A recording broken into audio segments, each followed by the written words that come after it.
Hello kabayan, Lee Motoker.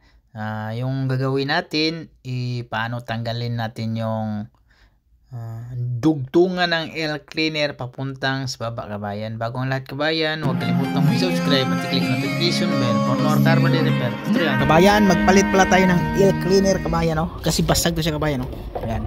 Ito, mahirap to palitan kabayan. Honda HRV. Ang Honda Accord kabayan, sa air cleaner sa Honda Accord, mas mahirap pa talaga yun. Ito, HRV, tingnan natin kung sa pangilalim lang natin tanggalin to.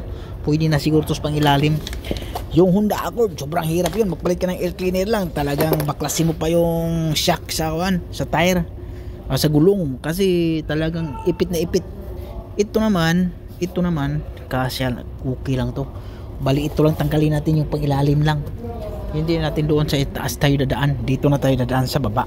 Ito, pasok to yo. Ayan o. Ayan o. Tapos igano natin dito. Okay lang yan o. So okay lang kaya kabayan. Dito tayo tanggal sa baba. Ito lang sana o. Glue lang sana natin to yo. Pero pinapalitan ng bago eh. Importante rin to, air cleaner. So paano tanggalin kabayan? Tingnan mo kabayan. Dandaanin ko lang yan. Yan, dyan natin idaan sa baba.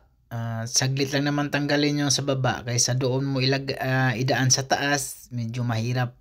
So tiningnan ko dyan kabayan kung anong mas maganda, sa baba o sa taas. So mas maganda sa baba idaan natin, kasi medyo maluwang din sa baba, tapos hindi siya delikado sa radiator nga matamaan kasi medyo maluwang siya.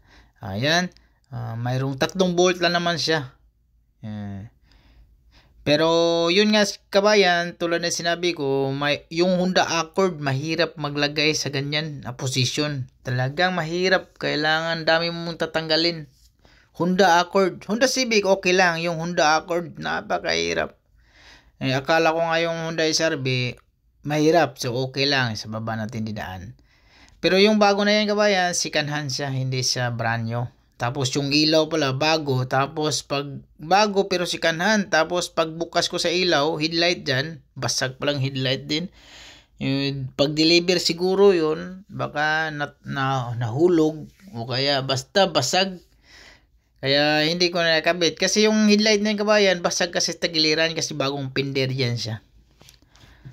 Bagong fender, tapos blending. Yung fender dyan, original talaga yung fender. Original. Yung headlight lang second hand, tapos pati yan, yung resonator. Iwan ko kung anong tawag talaga niyan kabayan, hindi ako sigurado. Kasi basta connecting siya sa air cleaner sa taas, tapos diretso sa baba. Importante talaga siguro yan sa sasakyan kabayan. Pero yung iba, yung Hyundai Accent, mayroong ganyan din, pero hindi naman ganong malaki.